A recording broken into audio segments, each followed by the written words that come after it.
Ready?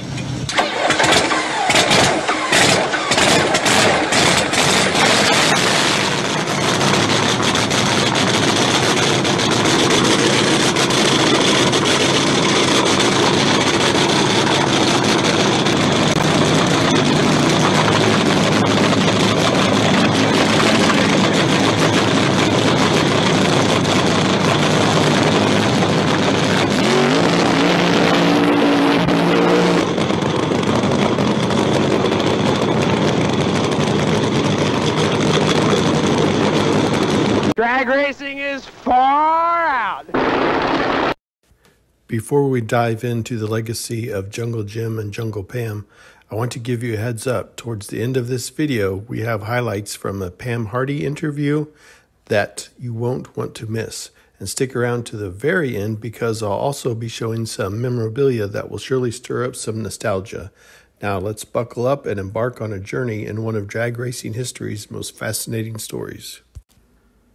Russell James Lieberman, known to the world as Jungle Jim, was a legendary figure in the world of drag racing, leaving an indelible mark on the sport through his fearless driving, flamboyant personality, and innovative approach to racing. This report aims to delve into the life, career, and lasting legacy of Jungle Jim, alongside the captivating story of Pam Hardy, known as Jungle Pam, who played a pivotal role in Jungle Jim's rise to fame.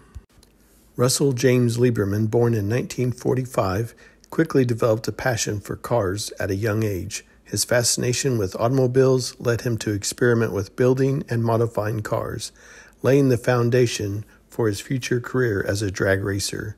Jim Lieberman navigated the early stages of his racing journey with determination and grit, setting the stage for the legendary persona that he would later embark as Jungle Jim. It was during these early years that Jungle Jim's path intersected with that of Pam Hardy, the woman who would become his legendary partner, Jungle Pam. Their meeting was not a conventional one. It was a collision of fate on the bustling streets. Picture this, a vibrant yellow Corvette screeching to a halt, the charismatic Jungle Jim emerging with a grin and a chance encounter that would change the course of drag racing history. "Hi, I'm Jim," he said, a simple introduction that sparked a partnership destined for greatness. Jungle Jim and Pam Hardy were a dynamic duo, united by their love for speed and their relentless pursuit of victory. Their lives revolved around the race, pushing boundaries and thrilling audiences with their electrifying performances. As they blazed down the drag strip, they ran ragged, pouring every ounce of their energy into their passion. Their journey was not just about racing. It was a testament to the power of resilience and determination. Together, they defied the odds, leaving an indelible mark on the world of drag racing and inspiring generations to come. Jim and Pam were more than just racers. They were beloved icons who deeply valued their fans. They made it a priority to connect with the audiences, signing autographs, posing for photos, and offering words of encouragement. Their commitment to engaging with the fans of all ages, spreading joy and inspiration, was unwavering. Despite challenges, they always made time for supporters, recognizing the profound impact of their loyalty. Jim and Pam's dedication to their fans reflects their beliefs that true greatness is not measured just by victories, but by the positive influences we have on others. Despite their growing fame, Jim and Pam never fully realized the excitement they were generating until a chance encounter with a fan. As the fan approached Pam, asking for her autograph, to their surprise, the fan held out a copy of the 1973 Hot Rod magazine featuring Pam herself on the cover. In that moment, it dawned on Jim and Pam the extent of their influence and the impact they had on their fans. It was a humbling experience that reinforced their dedication to their supporters and fueled their passion for the sport even further. Russell James Lieberman died in a car crash on September 9, 1977. Jim was a flamboyant and popular figure in the drag racing community, known for his wild driving style and showmanship on the track. His death was a significant loss. Pam Hardy, aka Jungle Pam, has largely kept a private life since then, with occasional appearances at drag racing events and interviews reflecting on her time with Jungle Jim as the dynamic duo. The legacy of Jungle Jim and Jungle Pam transcends mere victories on the track. Theirs is a story of passion, sacrifice, and unwavering dedication to a sport that defined their lives. While Jungle Jim may have left this world too soon, his spirit lives on through the memories and the fans worldwide, forever intertwined with the enduring legacy of Jungle Pam.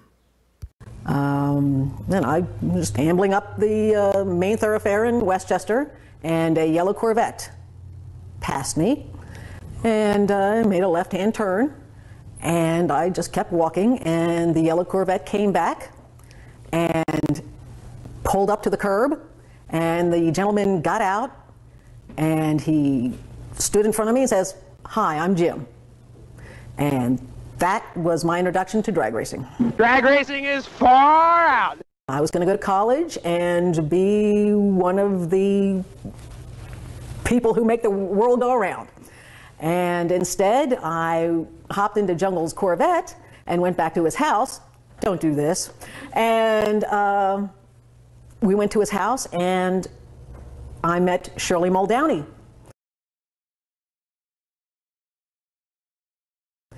And it was, just a whirlwind of, I got there and there were cars in the driveway. People were having a good time, and I thought, this looks like fun, more fun than I'm going to have. So that's my introduction to drag racing.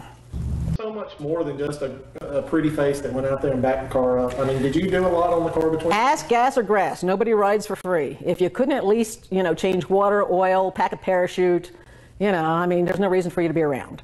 So I did. I knew what the tools were and how to do things. I didn't tune the engine or anything, but I could be helpful around the car. Getting down on the ground, looking under the car and everything? There's a reason for that. Was that for show? Or? No. You didn't run all the buttoned-up cars that you do today. You didn't have the diapers and the doodads and the gewgaws. Back then, you could have liquid leaking out of any place. Again, we're match racing. So I would go and bend down there, and I could see if there was water or nitro or oil leaking. And then he'd back up, and I would dip my fingers into it. If it wasn't obviously oil, I'd put it to my mouth, and it would be nitro or water. And I would get off to the side there, and I'd tell Jungle that it was oil or water. And that's how he knew how to run. Maybe he would run differently. Maybe he would abort a run. Yes, no other female was doing this, with the exception of Cheryl Greer's lady. And she would work on the clutch and do this. I did this in a more flamboyant way, and Jungle just had it in his mind that this was the way that this should be. And it stuck. It garnered a lot of press. What was it like for you the first time you saw your first picture in a drag racing magazine? Oh. And how did you react to that? I'm trying to think what the first one was, but I do remember the photo shoot for Hot Rod magazine cover. And that was done in the winter of '72 in North Hollywood, California. And it came out on the February '73 issue. And I didn't really think much about it until we were in an airport and somebody came up to me and asked me to sign it. I never thought about it until then. It's just a job. What did your family think of this? My father had died many years ago. My mother, not so much. Didn't like it. It didn't cut? Nope, we were never rock stars. We were just having fun amongst ourselves. Me personally, no. What's so glamorous about spending 3 days in a truck trying to get someplace and, race just for your wages? There's nothing glamorous about it at all. Ran according to your budget. So you had leakers and you had hitters and you had everybody in between, and I saw it all. I saw every crash and flip and burn, and it was unpredictable. Jungle ran his car very conservatively because he knew what he had to do to make the next race. He ran, I think, very well considering that he had a pretty strict budget. On fire twice. I was on fire once when a fuel tank blew up at Englishtown. And I was on fire in Martin, Michigan when he turned over the engine and didn't take the mag wire off, and I was underneath the body. So I considered like maybe this could have been less, you know, like why am I doing this? But you just take it in stride. I should have been maybe bagging groceries at this point, but you know, I didn't need those eyebrows. No, I don't really care about myself. I mean, I'm happy just being me. But Jungle worked hard for who he was. And I remember being in Ohio once, and we were up at the line, and there was a crowd behind the car. They allowed people to go behind the car, although they were partitioned off. And there was a group of gentlemen who were getting out of hand, and Jungle was suiting up, and he stopped suiting up and turned around and just looked at them and shut them down just with his look. We put on a good show. Jungle and I put on a good show, and that's what it was all about. It's not all about me. When you're out there doing what we were doing, it wasn't about me, it was about us. And remember us. We put on a good show.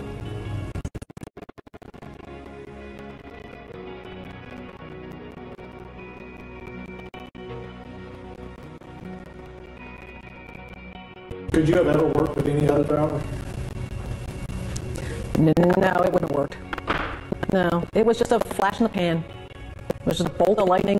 It just worked. It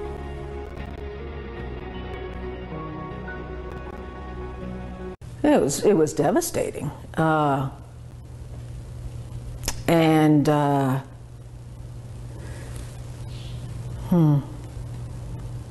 It was a great loss. It was not. It was a great loss for drag racing. He was brilliant. He may have been a free spirit in the way he conducted his life, but he was a brilliant mechanic. Brilliant. My mother called me and told me because she didn't want me to hear it on the news. And he was loved.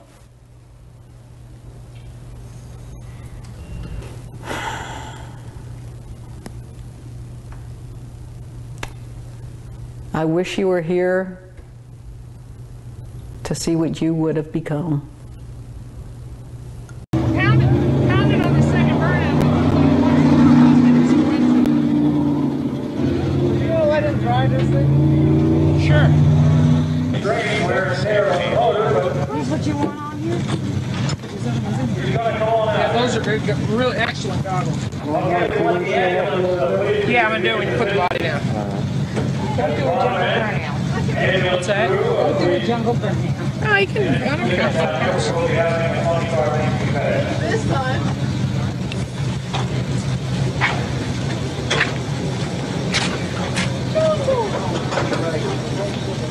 I know. Oh, listen. Ready? Go back and up. He knows every journey by heart. Okay, we've got some like some movie footage, TV footage, videotape being shot with sound. Oh, there's shit. Ice cream. Let me get a gold. You ready, Jake? Tell him when you're ready.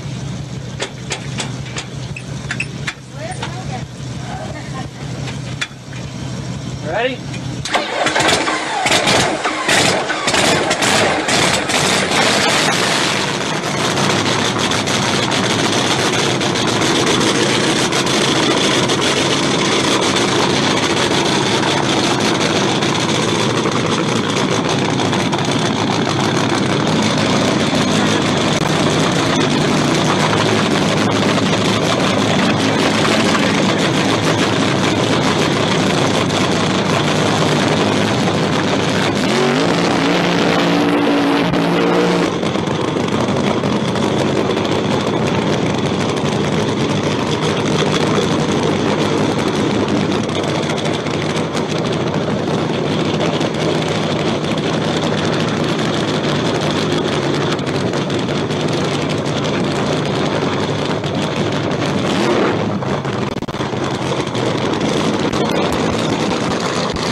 a 6:33. Drag racing is far out. So I just thought my audience might enjoy seeing, this is the 1973 February magazine, Hot Rod magazine, that was mentioned, and where Pam first appeared on the cover. And it's funny, they didn't put Jim on there with her, but this is the one that she was like, oh my gosh, wow, this is really sinking in. So yeah, this is that, and I was fortunate to